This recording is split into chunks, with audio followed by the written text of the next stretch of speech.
unasema kwamba kikosi hiki hakitakubali kamwe. Izi ni inkuru zari zakozwe n'ibinyamakuru birimo Azam TV byo muri Tanzania mu gihe cya 2023 bw'igisirikare cya Tanzania cyari kije guha umusada bagenzi babo muri SADC kugira ngo batsinde abarwanya muri 2023. Uyu munsi zongeye kuba igitaramo nyuma yuko basanga ibyo basezeranyaga ubutegetsi bwa Tshisekedi batarabikoze. Ati birebana no gufata Goma ubu ntabwo bigihari. Niba hari n'umutwe witwaje intwaro wari gutekereza ko bashobora gufata Goma baratakaza igihe cyabo. Iyi Goma ntabwo igifashwe bitewe n'imbaraga za MONUSCO. Ubu nonaha inshingano za MONUSCO ifite nonaha no kurinda umujyi wa Goma ntabwo wafatwa. Nta mutwe wose witwaje intwaro ushobora gufata Goma. Ubwo nibwo butumwa bwanjye naha abatuye Goma. Bakomeze bagubwe neza naha makuru y'icengeza amatwara raho y'imitwe nka za M23. Ibyo kuvuga ko hari abasirikare ba Tanzania baba barafashwe na M23 ntabwo ari byo. Iryo ricengeza amatwara ryabo baba bavuga. Aba bantu bo muri M23 ko mugira ngo baroroshye kuri propaganda, kandi izo propaganda zabo nizo zijya zituma uyu muryango wa Afrika y'Iburasirazuba wiyumvamo ko M23 barakomeye, n'umutwe ufite imbaraga cyane. Ariko ni propaganda gusa. M23 nta musirikare n'umwe wa Tanzania yigeze ifata. Biriya byari propaganda. Rero nge nashaka ko abatanzania bimenyera gusa ko nta musirikare wa Tanzania n'umwe wigeze ufatwa na M23 wa Tanzania ambaye amekamatwa na M23. Imbere abamamyi n'abatekamutwe bagukinagirije ngo bagufite deal z'imodoka naho byahebyo kajya. Va ku giti dore Swatas ubu wageze ahantu hanyaho rero. Gutumiza imodoka muri Korea, Dubai no mu Burayi. Swatas ibikora mu kanya nkako guhumbya. Gutumiza ibyuma by'imodoka, spare parts, umubare runaka n'ubwoko bw'ibyo ukeneye nabyo n'umunyuzo. Icyo ukora gusa ni ukubegera uti noneho ni mu nkorere order imodoka spare parts ako kanya. Ndetse ahubwo bikore bwangu kubera ko ubukontineri ziri gupakirwa nawe yawe izane nizigiye guhaguruka. Namwe mushaka kugurisha imodoka zanyu, gukodesha imodoka zigiye runaka, cyangwa abakenera imodoka bagenda migiye gitoya mu Rwanda, abakenera ingendo zo ku kibuga cy'indege, abahava n'abahajya, deal nzima ni Swatas.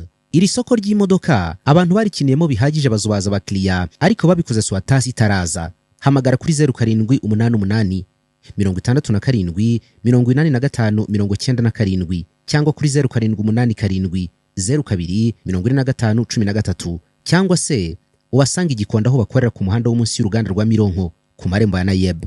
Buriya Tanzania nuko kwigaragambya bitajya bipfa gukunda, ariko bari imyigaragambya yari yageragejwe yo kwamagana k'abasirikare babo bagiye kwicirwa muri Kongo kandi kubuza. Hanyuma Tanzania ikomeza gupushinga abasirikare baraza, bikavugwa ko baba baraje kuri influence ya Jakaya Mrisho Kikwete. Hanyuma Samia rero akaba yarebye aravuga ati ntabyo turwanira mwaha. Yacyuye abasirikare be rero bari kugenda mu byiciro bake bake, babandi bashobora kugenda mu modoka isanzwe rwose bakagenda biyambariye utwenda dusanzwe. Kondisiyo yo ni yayindi huriho yo M23 yahaga abasirikare bo muri SADC babwira ngo ibyo mwazanye byose ni mu bisige mu gihe n'imbokoboko. So bari gusohoka biyambariye udukapo rero bakinyurira muri Grande Barriere baherekejwe bakagenda gutyo mu ibanga rikomeye ku buryo ngo bari kugera na hani bari kugera inaha ibyabo byakemutse bakomereza ku Rusumo banyura hahandi muri bya bisiga by'abazungu. Ibyo byose n'amakuru ahari, ariko inkuru zihari nuko nutegereza kuzabona abasirikare ba Tanzania banyuze hariya ntabyo uzabona. Baranegosiye ubyumve neza impamvu Tanzania bayumva. Hari approach yo kuza kubinegosia polima.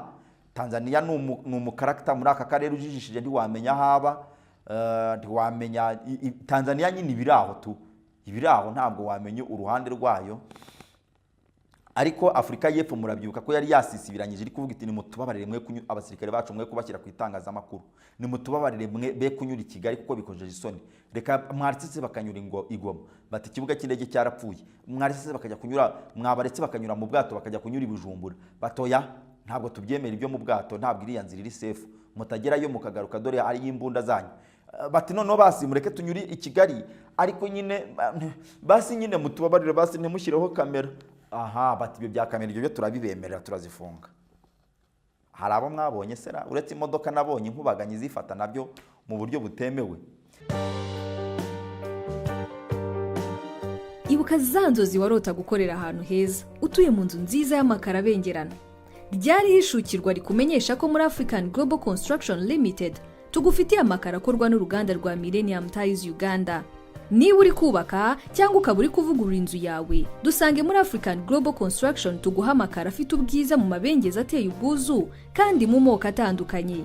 Tubafitiye kandi rangete zikorwa n'uruganda rwa Kigali Plastic Limited. Wadusanga aho dukorera mu Gakiro ka Gisozi mu nyubako ya Golden Plaza iri iruhande rwa Twiga Plaza.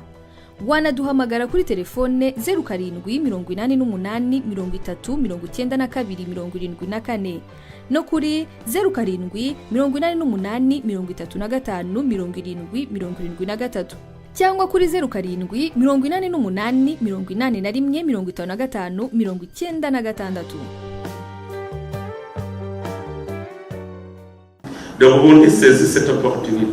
Uburundi ufasha aka kanya bugira ngo buhumurize ibihugu byatangiye guhangayika kubwo abaturage babyo bari hano mu Burundi, bakaba batangiye kubaha ubutumwa bubashishikariza guhunga igihugu cyacu bitewe n'intambara iri gusumira mu burasirazuba bwa Kongo, kubera ko iyo ntambara yagiye ishyushya mu mitwe abaturage bo mu gihugu cyacu.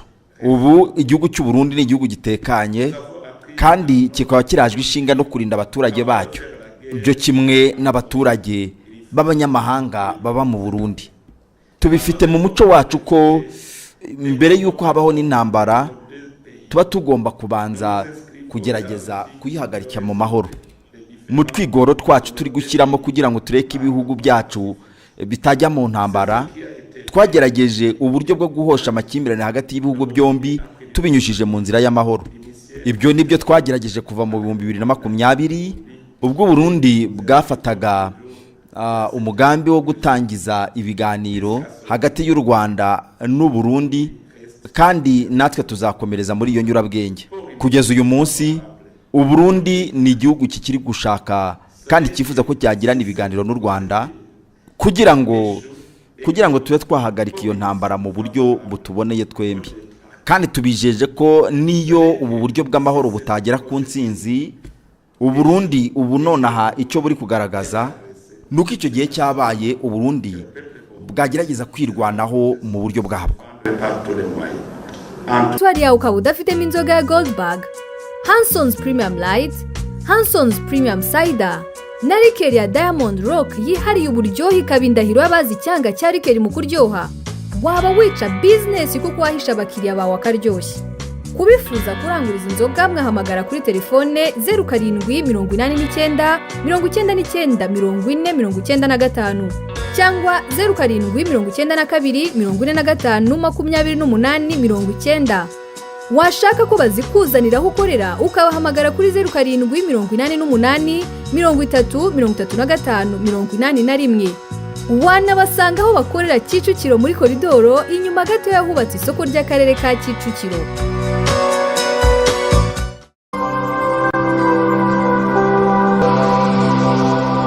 But where do you go that there is no politics? which we have a very strong system because we know what we are doing. I want to promise you it's going to stop. Enough is enough. Tshisekedi has been able to manipulate individual leaders. À la moindre escarmouche.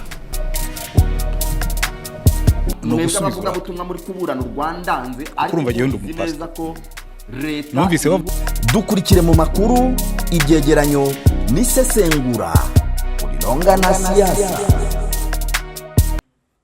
Ndabasuhuje mbahaye ikaze, reka tuganire. Twari twiriwe twagize ka krize burya yose tuba twigira, natwe twaje gusanga ntabyo. Umuriro wari wagiye aho nkorera, ubwo rero reka ubwo tugize amahirwe y'ipandika bigiye, reka turebe ko nibura twabeforma ho gatoya tumenye uko uyu munsi wiriwe hano mu karere. Ubwo mwihangane, nanone tugiye kubaha agakokuteri k'amakuru avanze, ntabwo ari sijimwe tugiye guhamya, ariko n'agakokuteri k'amakuru avanze kugira ngo tumenye isi ya politiki uko yiriwe imeze. Amakuru yacu turayatangirira nibyo Papa Francis uyu munsi yasabiye Repubulika ya Kivu Repubulika ariko n'ingiye ugashyize abakoresha social media nibo nabonye bagashyizeho ariko ubundi ni Repubulika ya Kivu. Ubwo ndabizi bamwe mugiye kubaza buti none se papa mukuye ko ejo bundi wari watubwiye nababwiye inkuru zari zihari. Uyu munsi turavuga izihari rero. Uyu munsi papa rero mu isengesho rye yasabiye Kivu, ariko Repubulika ya Demokarasi ya Kongo ikaba yabigize intambara, iravuga iti ni gute papa asabira Kivu aho gusabira Kongo? Kivu ni ifite ibyago cyangwa ni ifite Kongo? Nyamara kandi ababireba kure bakavuga bati nyamara rero uyu nyir'ubutungane nta kundi Kivu yayihaye umugisha, cyane kari no mu minsi ya nyuma Kivu yayihaye umugisha byarangiye. Ariko ibyo nabari kubivuga gutyo, reka tuze tubirebeho. None muri za Ibukavu none habaye igitero cy'abanyatura nako wazarendo ngo barebye bavuga batari ku bundi ni gute twanyagwa igihugu gutyo ovyo gusa pe, ubu dutsinzwe intambara. Oya, barisuganya baraza bagaruka gutera, baza gutera mu mujyi wa Bukavu. Yamvuye niturira barekira barindira baratambuka begeye imbiro gwa barabatikura babarasaho nyine. Ni nuko byagenze. Inkuru zaje zitubwira ngo bari wazarendo benshi bapfuye, ariko nubwo bavuga benshi ntabwo twabamenye umubare. Ibinyamakuru byabikurikiye hirya ko ku mbuga nkoranyambaga nk'abakoresha za Twitter aribo babitugaragarije bwa mbere, batubwiraga ko ari umutwe wa wazarendo kuri uyu wa mbere ku itariki ya 3 Werurwe. Umutwe wa 23 wishe benshi bo muri wazarendo. N'abarwanyi benshi b'imitwe ya wazarendo bari bateye umujyi wa Bukavu. Amashusho yaherekeranije ku mbuga nkoranyambaga yerekanaga abo barwanyi babarirwa muri za mirongo bari ahitwa Kantivi muri commune ya Kadutu i Bukavu.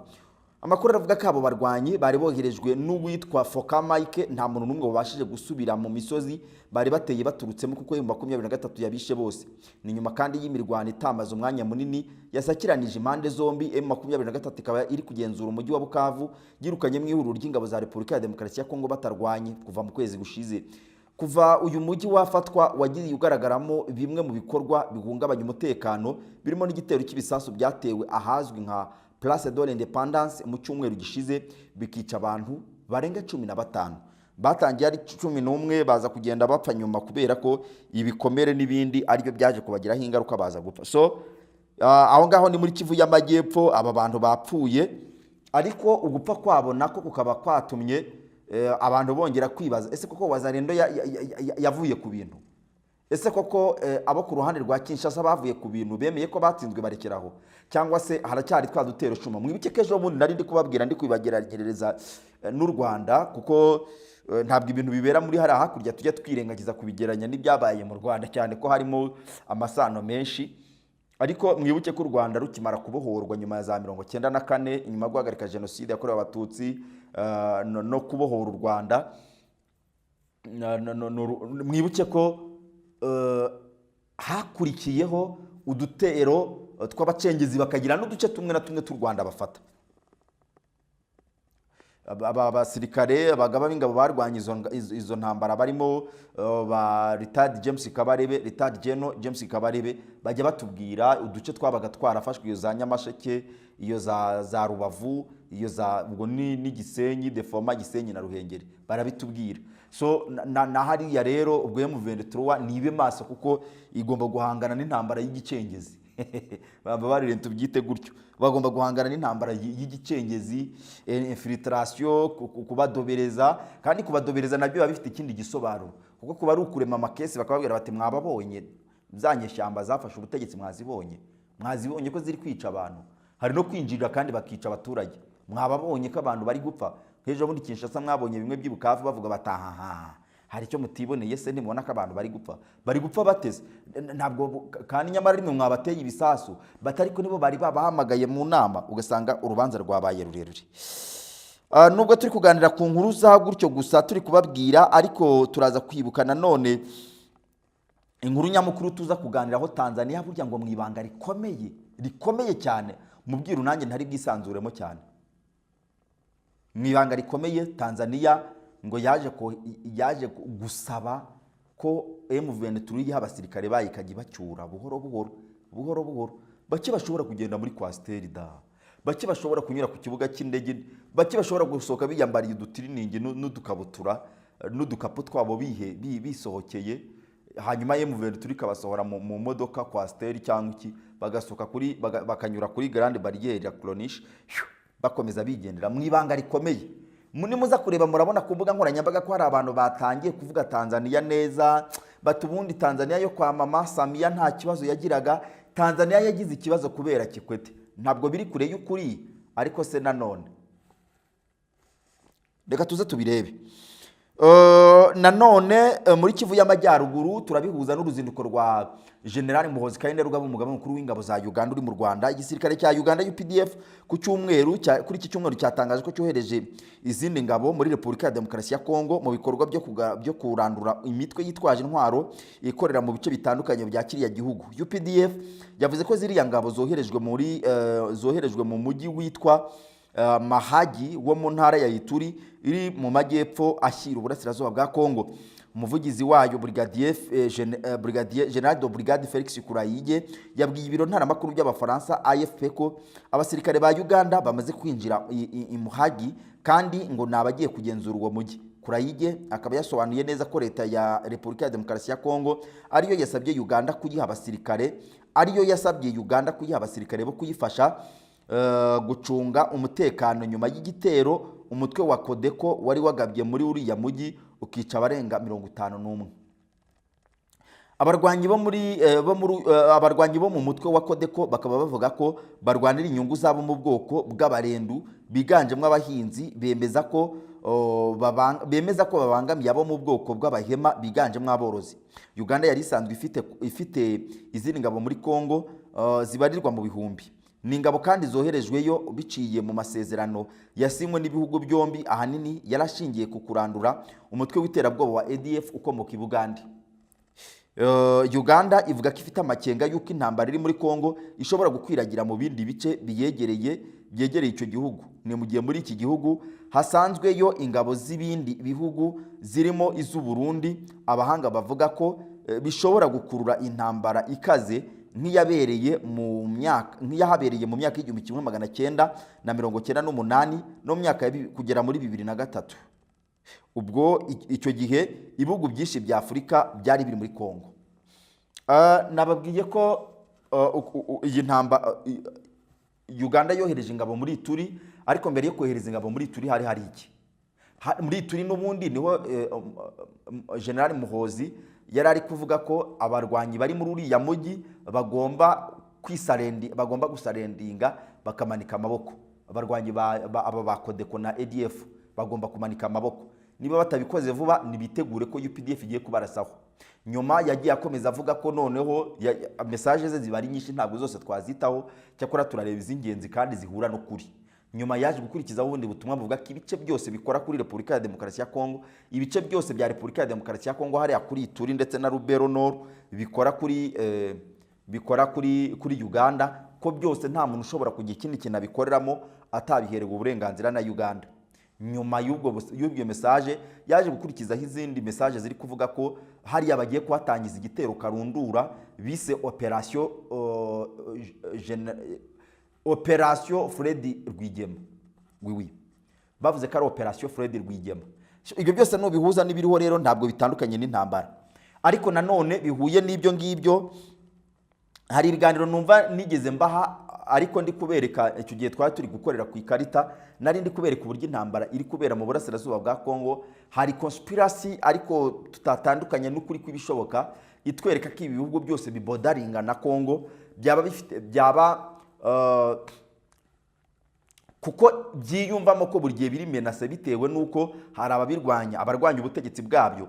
Icyambere ni ubutegetsi bwagiye bujyaho bunyuze mu ntambara, ni ubutegetsi bufite ababurwanya, ni ubutegetsi bufite abarwanyi bari muri Repubulika bari kuri ibyo bice n'ubundi bibabodaringa. Ubu none ntabwo bwatekana. Mwabonye intambara bari kurwana muri Buvira, bakavuga ngo iyi ntambara tugomba kuyirwana kwa kufa na kupona kubera ko hakurya yacu ya Buvira Red Tabara iriyo. U Rwanda narwo rukavuga ruti natwe ntabwo tugomba kwirengagiza ibibera muri Kivu zombi kubera ko hariyo FDLR. None ejo bundi Kongo amagambo yashize ivuga bamaze kubereka abarwanyi barimo ku ipeti rya generali.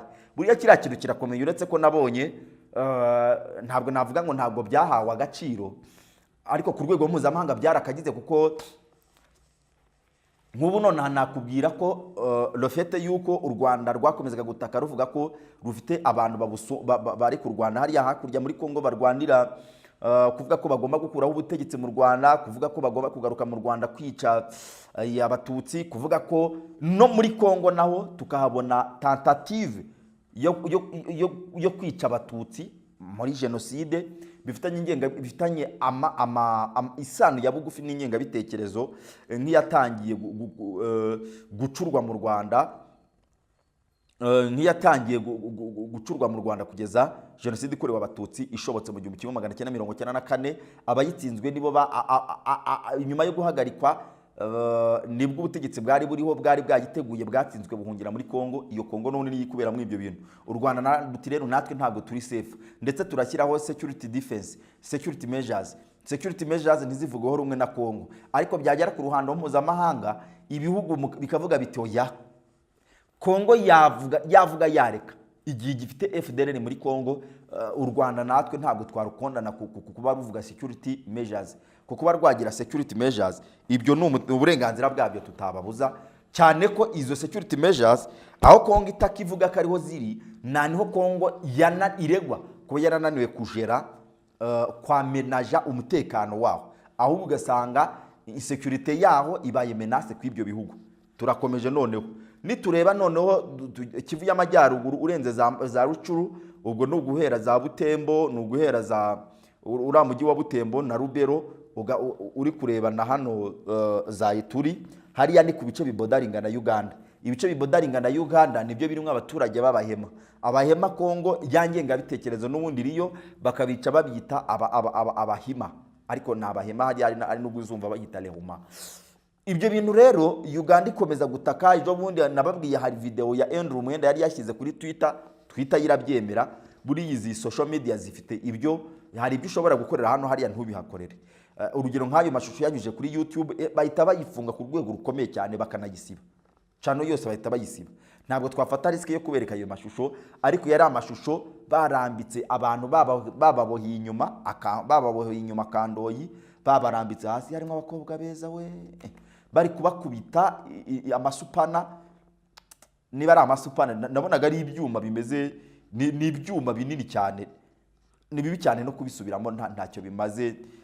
Ifoke tube informa ariko tutabakuye umutima, ariko byari bibi kubireba. Na Andrew Mwenda aposting iyo video yaravuze ati ndabizi ko bamwe muri mwebwe mudashobora kuyireba, ndabizi ko bamwe muri mwebwe birabakomeretsa, ariko ni ngombwa ko twemera gukomereka tukabireba, kuko ningiye ukavuza ko nkako ntabwo kari muri message ya Mwenda. Ariko buriya mu buzima busanzwe ntabwo wahuma amaso kuko ubona ishyano riri kugwira abantu ngo uhuma amaso ngo wumve ko ubwo ngubwo batabaye. Ifoko ubireba niyo utagira icyo ubikoraho, ariko no kuba warabirebye uzaba umutanga buhamya no kubivuga ushize amanga ukavuga ati no, ibyo ndi kuvuga narabibonye.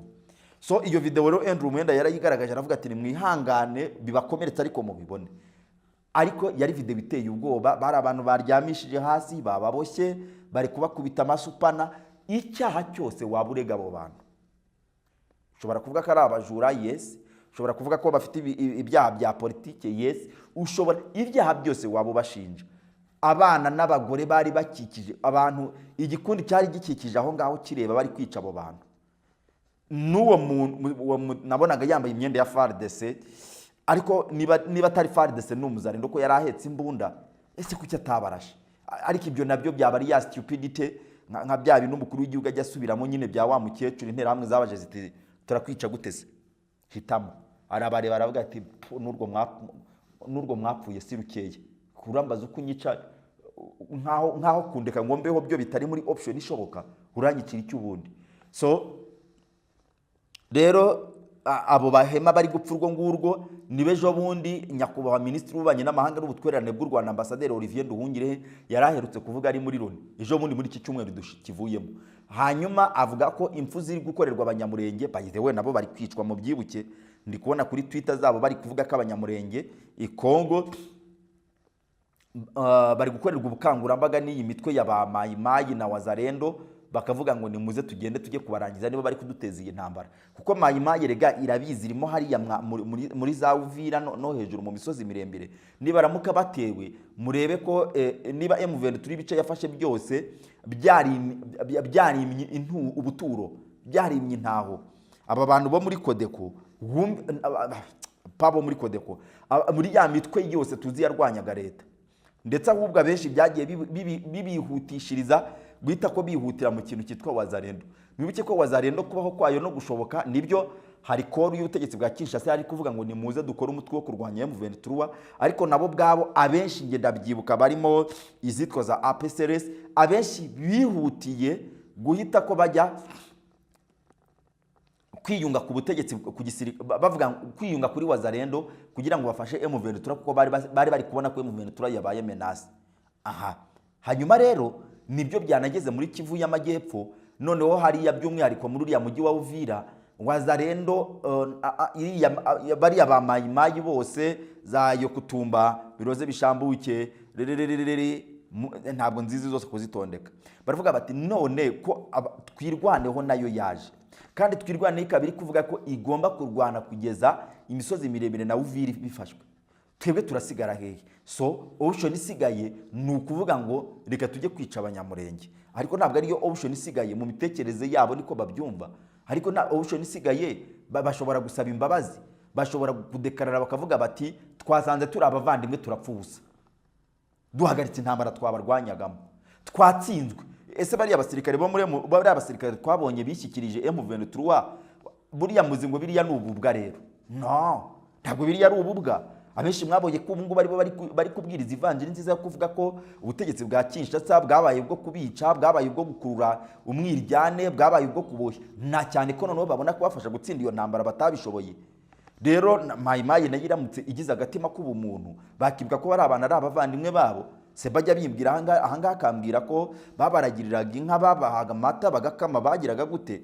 Hari ishusho y'umunyamurenge itajya imva mu mutwe mwokabya, ariko impamvu itamva mu mutwe nuko mbifiteho ubuhamya butoya bunyegereye cyane, neza kopi conforme à l'original niba ariko mujya mubivuga.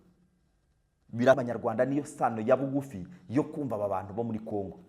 Erega ibi ngibi muri kumva ubundi bihugu biri hano mu karere byumva neza icyo M23 irwanira, cyumva neza, ibihugu byumva neza karengane imiryango ivuga ikinyarwanda ikorerwa muri Kongo, mubona ko ari u Rwanda na Uganda.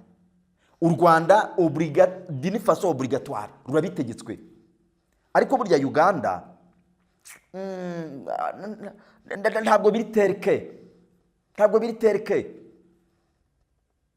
uretse ako kantu kazamo ko kuvuga ngo sesode ngo hari abahuma bo muri Kongo kisode nirotique baturuka za Uganda, ntabwo bitwegereye, ntabwo biri mu isano ya bugufi nk'ibihugu by'u Rwanda n'u Burundi, kuko aba baturage bari muri Kongo abarundi murabafite namwe, les communautés transfrontalières murabafite namwe, niyo mpamvu mufite chefferie de Barundi hakurya. Abanyarwanda ibyo byo ni ibidagarukwaho, iyo ni isano ibegereye. Njya nkunda kubabwira ngo muzajye mumbabarira abarundi nimvuga ngo muri communauté rwandophone dufite hano mu karere namwe mbashyiramo. Ibyo byo kuvuga ngo bari kuvuga ikirundi ngo kandi ngo hari n'ikinyarwanda, abanyamurenge bati hari n'ikinyamurenge, hari nabo nigeze kumva mu Burundi kajemo bati oya, bati kirasi n'ikirundi ahubwo ni igihutu. Ibyo byose ni ibintu byo kugenekereza, ariko ubundi muri abantu ba mbere bo kumva neza akarengane gakorerwa bari abantu b'imiryango yo muri Kongo ivuga ikinyarwanda, bityo mwakagombye no gufata inshingano zo kubumva, kubadefanda, kubasobanura no gufasha communauté internationale kumva iki kibazo. Ubwo si yongingo ntitwayirekeraho reka iyo ngingo tuyirekeraho, ahubwo ino nkuru tukiyiriho nanone tuyihuze no kuza kwa mubyara wacu ajya akunda kuvuga ko ari kwa wanko. No mugaba mukuru w'ingabo za Uganda General Muhoozi Kainerugaba ku cyumweru kuri iki cyumweru yari yageze Kigaraho, yari yitabiriye inama yo ku rwego rwo hejuru yagombaga kumuhuza na Perezida Paul Kagame. General Muhoozi ku cyumweru gishize yari yatangaje ko ateganya gusinyana amasezerano y'igihango hagati ye n'u Rwanda. Icyo gihe abinyujije ku rubuga rwe rwa Twitter yavuze ko igihugu cye cyiteguye kwifatikanya n'u Rwanda mu gihe haba hari ikiruhungabanirije umutekano. Uyu mujenerali akaba asanzwe ari umuhungu wa Perezida Yoweri Kaguta Museveni. Atangaza iby'uruzinduko rwe mu Rwanda, yavuze ko ubwo azaba ari i Kigali mu Rwanda azanasinya amasezerano ya gisirikare hagati ya Uganda n'u Rwanda. Ati uwo ari we wese uzatera kimwe mu bihugu byacu azaba atangaje intambara ku bihugu byacu byombi. Ati se wari uzi ko muri uruzinduko rw'umugaba mukuru w'ingabo za Uganda i Kigali rwaje rukurikira inama nyinshi zo mu rwego rwo hejuru zimaze iminsi zihuza ingabo z'u Rwanda n'iza Uganda, zirimo iheruka guhuriza impande zombi imbarara kuri uyu wa Gashyantare, ubanza ari kuri uyu ntabwo bavuze umunsi, ariko ni muri uku kwezi kwa kabiri, niba atari none n'ejo hashize, niba atari ejo hashize nahabanje, ko none ni tariki ya 3. Muri iyi nama rero yigaga ku mutekano wambukiranya imipaka, ikaba yaritabiriwe bigaragara hamwe uko abayitabiriye bigiraga hamwe uko bakoroshya urujya n'uruza rw'abantu ndetse n'ibicuruzwa hagati ya Uganda n'u Rwanda. Uruzinduko rwa General Muhoozi nanone rukaba ruje mu gihe umwuka mubi ukomeje gututumba hagati y'u Rwanda na bimwe mu bihugu byo mu karere, by'umwihariko hagati yarwo na Repubulika ya Demokarasi ya Kongo ikomeje intambara n'umutwe wa M23. Ni mu gihe u Rwanda kandi rukomeje kotswa igitutu n'ibihugu byiganjemo iby'amahanga kubera iyi ntambara. Perezida Kaguta Yoweri Museveni wa Uganda muri bakeya bakunze kujya ku ruhande rw'u Rwanda, agasaba leta ya Repubulika ya Demokarasi ya Kongo guharanira kujya mu mishyikirano n'uyu mutwe wa M23. General Muhoozi ku rundi ruhande we yakunze kugaragaza ko ashyigikiye imiyoborere ya Perezida Paul Kagame, yakunze no kugaragaza akaba akunze kumugaragaza nka se wabo cyangwa se oncle. Byitezwe ko mu gihe amasezerano y'igihango hagati ya RDF RDC na UPDF yabashyizweho umukono yashimangira ubufatanye hagati y'ingabo z'ibihugu byombi bwakunze kurangwa n'amateka agoye mu myaka ishize. Ubanza ari hagati y'u Rwanda cyangwa se bakaba bari bagiye kwandika RDF yego ni RDF na UPDF. Hanyuma rero nkuko narimbi babwiye nyine ejo bundi twari twabibabwiye, tubabwira ko muri Uganda hari umutwe w'ingabo wari washingiweyo. Mu gihe tuganiriza inkuru n'ubundi ntabwo twabyirengagiza, batubwiraga ko ari umutwe witwa CPR. Ni umutwe witwa CPR batubwira wari washinzwe na Thomas Lubanga. Hanyuma iyi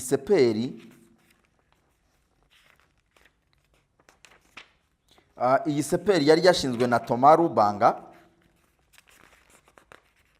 Batubwiraga ko yashingiwe muri Ituri ku itariki 27 z'ukwezi tariki 27 z'ukwezi gushize kwa kabiri.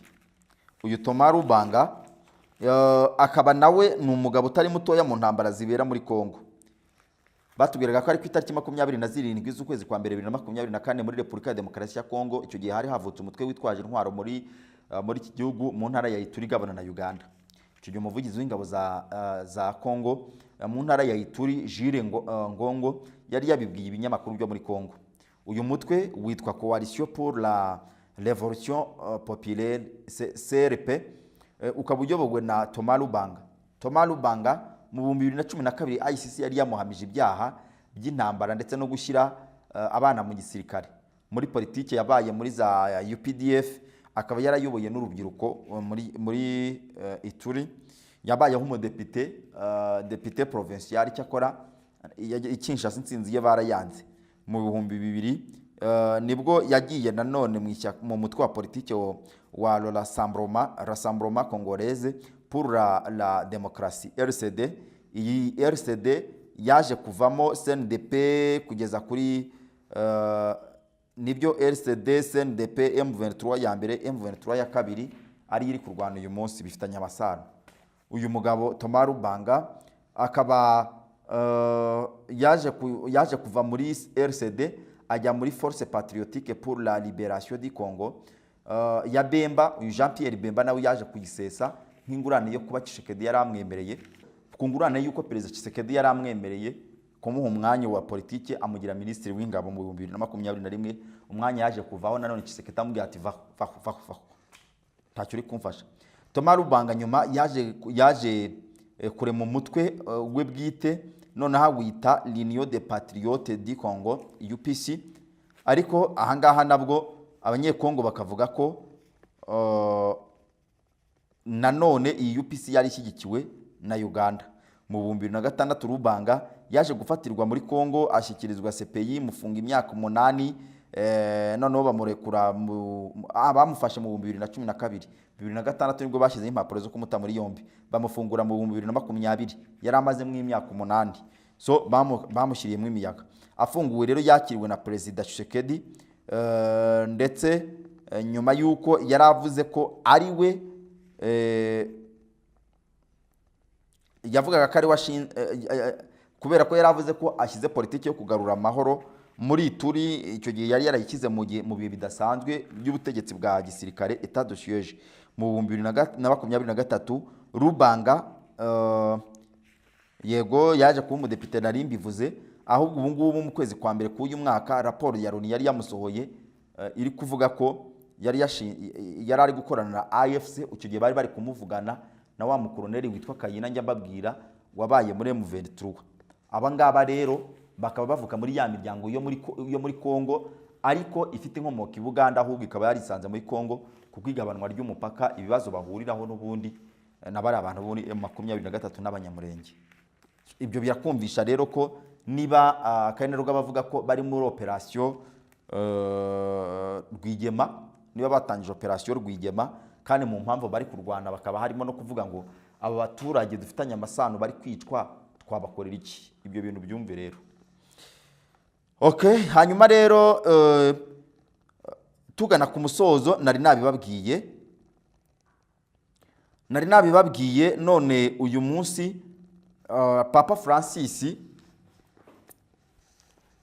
Francis yumvikanye ndabona ari nawe wabyipostingiye kuri Twitter ye. Uyu Papa Francis rero yavuze ngo I pray for you too. Namwe ndimo ndabasabira. I pray above all for peace. Hejuru ya byose ndi kubasengera mbasabira amahoro. I'm praying for peace from here. Ndi kubasabira amahoro hano hondi. War appears even more absurd. Intambara zimaze kuba nyinshi.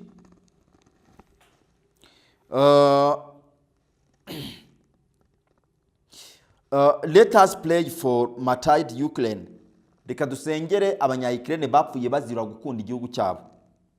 Let us pray for Palestinians who died for martyring their country.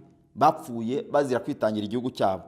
Cyo kimwe na Isirayeli, cyo kimwe na Lebanon, cyo kimwe na Myanmar, cyo kimwe na Sudani, cyo kimwe na Kivu. Rero kuba yavuze Kivu byarakaje abanyekongo baravuga bati ni gute papa kuko yavuga ngo ari gusabira abantu bo muri Kivu kandi abizi ko igihugu ari Uganda. Ese Kivu koko ni ifite ibibazo? So abakongomani bavuze byinshi, yego ni ifite ibibazo, ariko nyine kubera iki papa yanosheje Kivu aho kuvuga ejo mundi inkuru zimubika natwe twarazitangaje. Inkuru zimubika zaje ziri mu maseri, haza gukurikiraho uwitwa Jeff Kennedy Jr. ni umuhungu wa Jeff Kennedy umwe ari perezida wa Leta Zunze Ubumwe z'Abanyamerika akaza kuraswa muri 1963. Uyu muhungu we rero Donald Trump yamuhaye umwanya amugira minisitiri w'ubuzima. Ejo bundi rero nawe yanditse ari kuvuga atari ko kubera iki Vatican badishe ko papa yapfuye. We yari ari kuvuga ko icyo gihe yandika avuga ko amaze iminsi birapfuye, akavuga ko ngo bazamugaragaza ku itariki 3 ku itariki 3 nibwo bazadekarara ko aribwo yapfuye. Icyo bari barindiriye cyari kitaramenyekana. So nanjye niba ayo makuru naranayabonye ndetse nkanayatangaza bamwe na bamwe nkabona ngo muntakaje mu ikizere,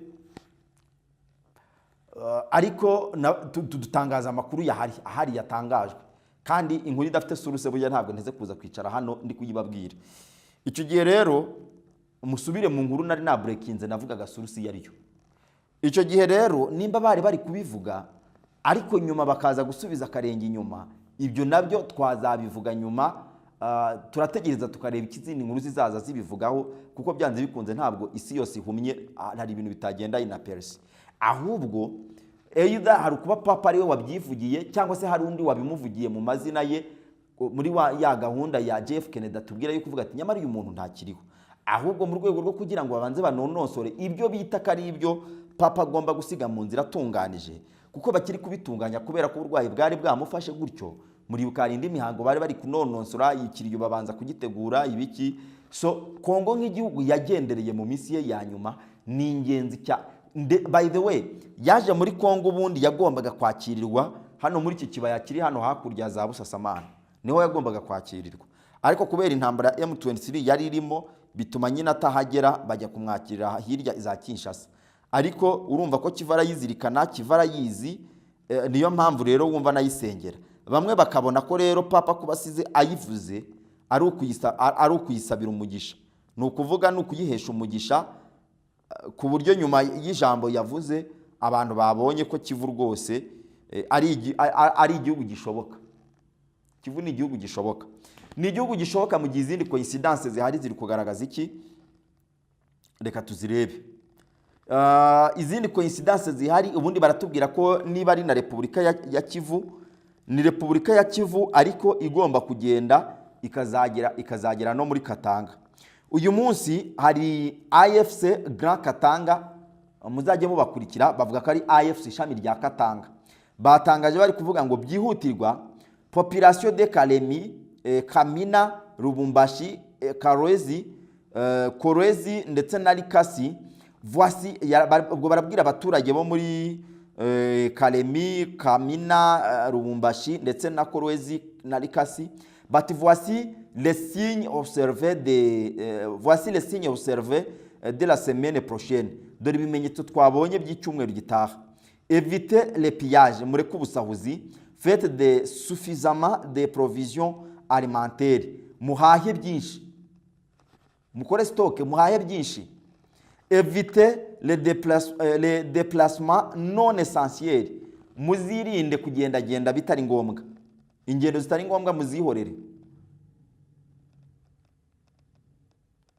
Mu cyumweru gitaha ubwo ni ukuvuga guhera kuri uyu wa mbere, ni mu cyumweru cyatangiye kuri uyu wa mbere, bakababwira ngo évitez les sorties nocturnes, ni mwirinde ingendo za nijoro. Niba ubyibuka neza cyangwa ukaba wabyibagiwe, reka bikubwire message nk'iyi ngiyi yari yanditswe mu gihe cy'ifatwa ry'umujyi wa mbere gato y'ifatwa ry'umujyi wa Bukavu. Message nk'iyi ngiyi yari yanditswe. Reka nze nguhindi. Reka nguhindi ndaba nayibonye.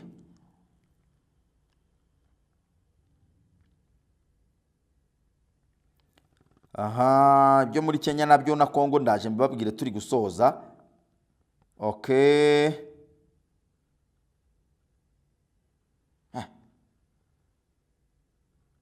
Grand Lac crisis.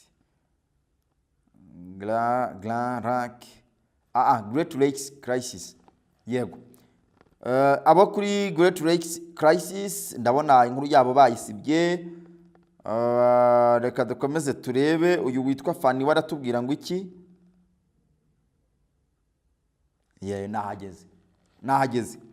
Ari kutubwira ngo nous digne fils et fille di Katanga, twebwe abaturage abasore n'inkumi, abahungu n'abakobwa b'abanyacyubahiro b'Ikatanga, engagé dans la révolution AFC aux côtés de Corneille Nangaa, General Sultan Makenga na Bisimwa, twebwe twamaze kwiyemeza kujya kurwana intambara hamwe na dushyigikiye nyine impinduramatwara yatangijwe na Nanga na Sultan Makenga na Bisimwa et d'autres leaders n'abandi bayobozi, déclarons que nous avons pleinement conscience des souffrances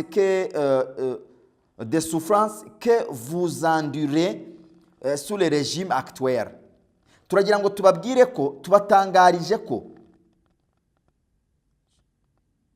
tugiye gushyira ku iherezo umubabaro n'uburibwe mwashyizweho n'ubutegetsi buriho. Assez du pillage systématique de nos ressources minières par le clan Tshisekedi.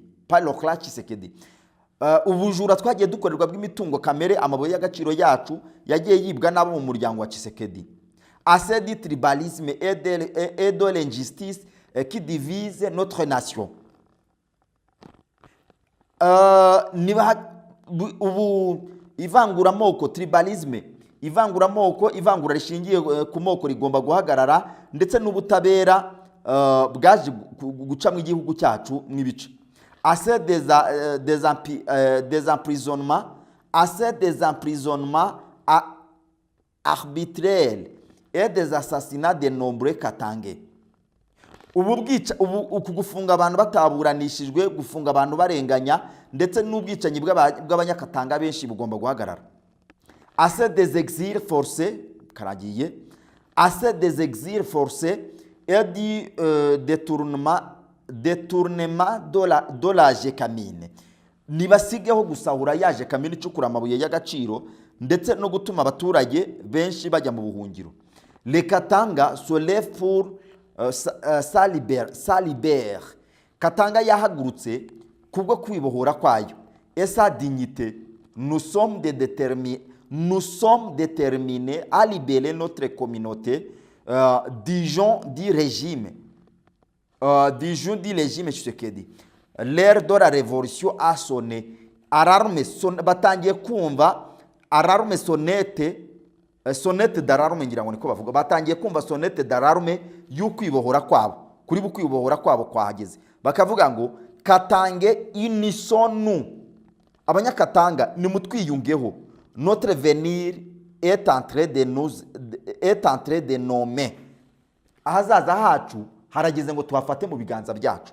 So ndi kubabwira ko rero hari n'ababona ko Repubulika ya Kivu ishoboka ari uko ntimuboneka ari Kivu zonyine gusa, ahubwo Repubulika ya Kivu ishoboka uhereye muri za Katanga, Repubulika ya Kivu ishoboka Lubumbashi ivuyemo, Repubulika ya Kivu ishoboka hejuru za Warikare, za Rubero nizo za Ituri, zose zishyize hamwe. Niyo mpamvu muri kubona hari intambara ziri kuharwanirwa, intambara ziri kwivolvinga muri utu duce. Murabona ko ari intambara, hari Muhozo hagurutse avuga ko atangije operation Rwigema, hakaba M23 yayo ya Kivu ubundi yakabaye iri kurangira, ariko aba banyakatanga nabo bari guhaguruka. Aba banyakatanga nibo barimo Joseph Kabila twabonye ejo bundi wahagurutse ari kuvuga terega turahari. Ndetse akajya muri Zambia, undebere Zambia na Lubumbashi ngiyi turi kuvuga bitandukanye ku birometero bingahe, biraturanye. Uri Lubumbashi hamagara Zambia. Ejo bundi yari yagiye muri Zambia yakirwa nk'umukuru w'igihugu bamusasiye red carpet. Mwaramubonye imodoka zisanzwe zijya gutwara abadiplomate zijya kumureba. Ni Moise Katumbi ubu ngubu utari kurya iminwa mu kuvuga ko ubutegetsi bwa Kongo butakwiye kugira umuntu n'umwe bunengera ibyabaye ubutegetsi bubi, kuko nta wundi muntu wagiye amutegeka gukora amanyanga arimo gufata 20,000 ukayihereza y'amadolari, ukayahereza umucanshuro umusirikare wawe uri kumuhemba amadolari 100 atarimo. Naringiye kuvuga ngo atarimo, ibaze nibura naringiye kuvuga ngo atarimo na kimwe cya 10, ahubwo na kimwe cy'ijana ntarimo, kuko ari kimwe cy'ijana nibura umusirikare bamuhemba amadolari 200. Ariko se yo bari kuyamuha, nayo ntayo bari kumuha.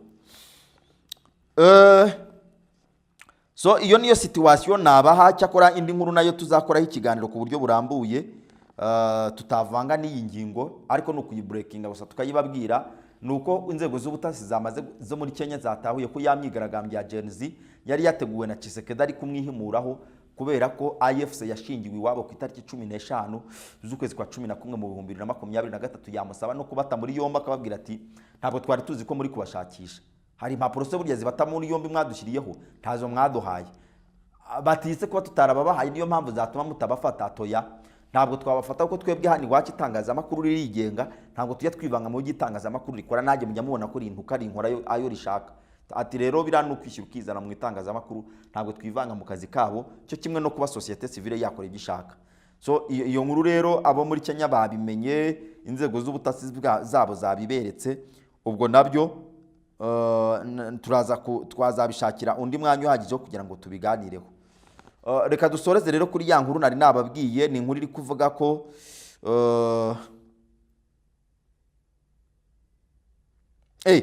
naringiye ntababwiye ko n'uyu muntu witwa Abriel Nova ari kutubwira ati byihutirwa ibi bintu mu byiteho.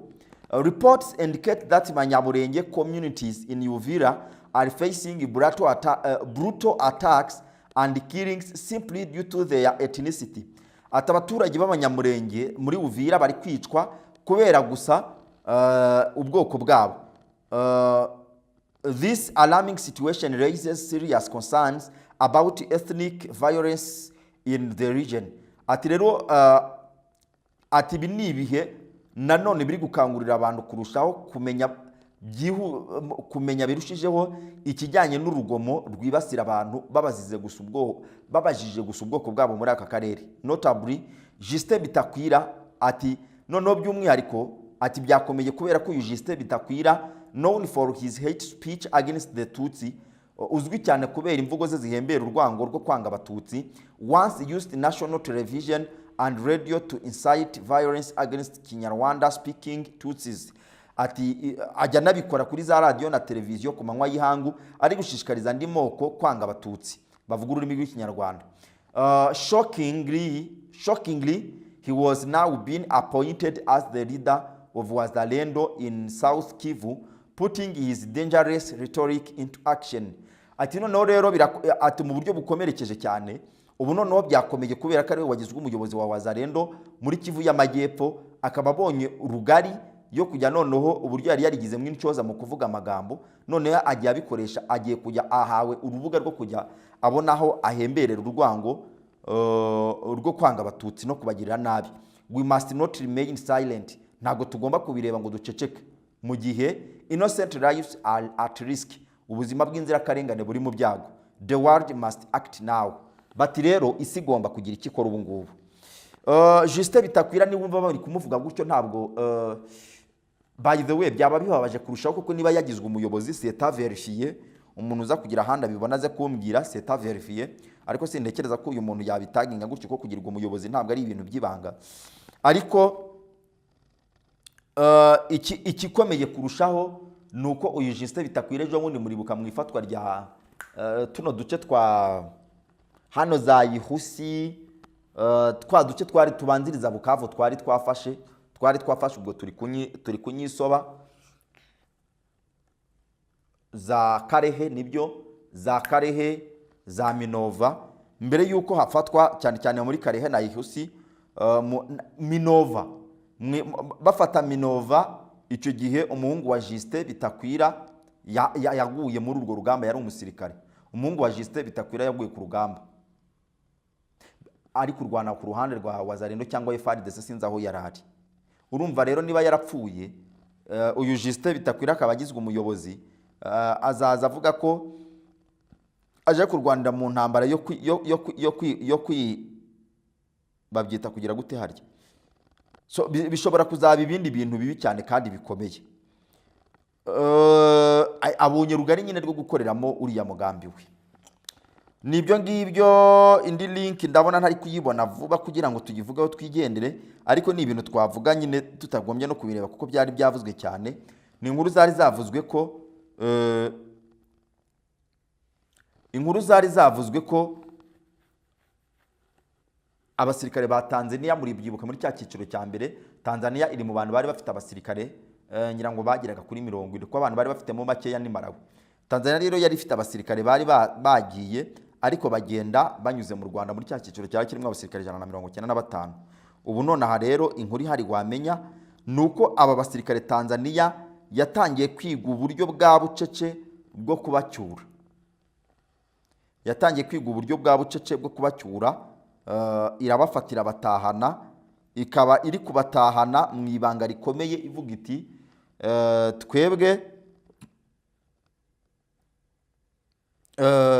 nk'abatanzania twaje muri uru rugamba. Nabonye abantu bari kubishyigikira bavuga baterega n'ubundi murabona ko ntabwo bakunze kujya bagaragara mu ntambara nyinshi abatanzaniya, ati ntabwo M23 yagiye ibavuga kandi yarabavuze ahubwo ikanababwira iti izo mbunda zanyu zirasakure ziri kutwicira abaturage nimutazimenya birabakoraho. Nabonye ari umusirikare w'umutanzaniya nabonye bari kugarura cyane mu gihe cyo kuganiriza inkuru, bari uwo musirikare ari kuvuga ati twebwe nk'abatanzaniya tubabwiye ko Goma itazigera ifatwa, ariko Goma yarafashwe ntacyo bakirinze. Rero inkuru ziravuga ko Samia Suluhu Hassan yaje kwegera M23 mu ibanga rikomeye ngo yohereje inzego z'ubutasi ziza gutakamba ndetse avugisha n'abinaha, arababwira ati mwaduhaye inzira tukitwarira abasirikare aho twahereye murabona ubundi turi mu biki. So ibyo rero mu gihe ubisabye waciye bugufi ni ukubatwara bose bakagenda. Tanzania burya ikunda abaturage bayo, Tanzania ikomera ku muturage wayo. Noneho ibyigeze mu basirikare murabizi, icyo gihe bakigenda hari havutse burya Tanzania nuko kwigaragambya bitajya bipfa gukunda, ariko imyigaragambya yari yageragejwe yo kwamagana ko abasirikare babo bagiye kwicirwa muri Kongo kandi kubusa. Hanyuma Tanzania ikomeza gupushinga abasirikare baraza, bikavuga ko baba baraje kuri influence ya Jakaya Mrisho Kikwete. Hanyuma Samia rero akaba yarebye aravuga ati ntabyo turwanira mwaha, yacyuye abasirikare be rero bari kugenda mu byiciro bake bake, babandi bashobora kugenda mu modoka isanzwe rwose bakagenda biyambariye utwenda dusanzwe. Kondisiyo yo ni yayindi huriho iyo M23 yahaga abasirikare bo muri SADC babwira ngo ibyo mwazanye byose ni mu bisige mu gihe n'imbokoboko. So bari gusohoka biyambariye udukapo rero bakinyurira muri Grande Barriere baherekejwe bakagenda gutyo mu ibanga rikomeye ku buryo ngo bari kugera bari kugera inaha ibyabo byakemutse, bakomereza ku Rusumo banyura hahandi muri bya bisiga by'abazungu. Ibyo byose ni amakuru ahari, ariko inkuru zihari nuko nutegereza kuzabona abasirikare ba Tanzania banyuze hariya ntabyo uzabona, baranegosiye. Ubyumve neza impamvu Tanzania bayumva, hari approach yo kuza kubinegosiya polima. Tanzania ni umukarakta muri aka karere ujijishije ntiwamenya haba, ntiwamenya Tanzania nyine ibiraho tu, ibiraho ntabwo wamenye uruhande rwayo. Ariko Afrika y'Epfo murabyibuka ko yari yasisibiranyije iri kuvuga iti ni mutubabarire mwe abasirikare bacu mwe kubashyira ku itangazamakuru, ni mutubabarire mwe be kunyura i Kigali kuko bikojeje isoni, reka mwaritse bakanyura Igoma bati ikibuga cy'indege cyarapfuye, mwaritse bakajya kunyura, mwabaretse bakanyura mu bwato bakajya kunyura i Bujumbura, batoya ntabwo tubyemera ibyo mu bwato, ntabwo iriya nzira iri safe, mutagerayo mukagaruka dore ari imbunda zanyu. Bati noneho basi mureke tunyuri i Kigali, ariko nyine basi nyine mutubabarire basi ntimushyireho kamera. Aha, bati ibyo bya kamera ibyo turabibemerera turazifunga. Hari abo mwabonye sera uretse imodoka nabonye inkubaganyi zifata nabyo mu buryo butemewe. So ayo niyo shusho y'akarere iri hano mu by'ukuri nuko ibintu bimeze. Muratwihanganira uyu munsi ntabwo twabashije gukora nyine mu buryo busanzwe kuko uyu munsi twiriwe twagize power blackout, umuriro wari watugendeyeho, nta kindi twabirenzaho kuko dukorera mu nzu zitari za kijyambere, za zindi ziba zifite ama generateri ku buryo y'umuriro ugiye zihita zaka, iyo umuriro ugiye nyine natwe duhumira ku mirari bikarangirira aho ngaho. Muratwihanganira. Nanone turabasaba kwihanganira ngo mujya mbona mutubwira ngo amatangazo yamamaza ngo ni menshi, ngo ariko ngo murabona muyihanganire. Itangazamakuru rikorera mu kwamamaza, tutamamaje mu by'ukuri. Ubundi iyo muza kuba muri abantu b'inshuti zacu muri kumwe natwe, mwakagombye kuba muri kudushyigikira ayo matangazo mukayakurikira mukareka no kuyamenasa, kuko nibyo bigaragaza kuba turi gukura, kuba hari abantu badugira mu icyizere bakavuga ngo twaba umufatanyabikorwa. Nk'ubu ngubu hari YouTube channel ngira mbere yuko ntangira iyi ngiyi yitwa Megapex, iriya banyambuye uburenganzira bwo kuba najya mpembwa icyo twita kuva mu muryango wa YouTube Partners Program, abafatanyabikorwa ba YouTube. Nkimara gukurwa muri programu y'abafatanyabikorwa ba Google, kuyikomeza byarananiye kubera ko ikiganiro kimwe nababwiye ko ikiganiro kimwe cya YouTube kugira ngo kigereho nibura bigusaba depense y'ibihumbi 20. Uspendinze uwo mwanya cyangwa ukaba warakoze ishoramari rituma uyagumana ntasohoke. Ibyo bintu rero biba bihenze. Noneho iyo wongereyeho utundi tuntu ntashobora kukubwira, ndi gukorera kuri kamera ibifite ibindi bintu byinshi cyane biyishyigikiye. Niyo mpamvu ubona ku munsi nyankora video 3 kandi ubundi ntabwo ushobora kuzirenza nyine kubera ko biravunana cyane kuzirenza, biba bikubiye gakeya. Mujye mubyumva rero mwanshuti nziza mwe, biba byatuvunnye namwe ni mu byihanganire. Ifoke twamamariza abantu kugira ngo tubone amafaranga yo kujya tubona natwe nibura uko duhemba umukameramani.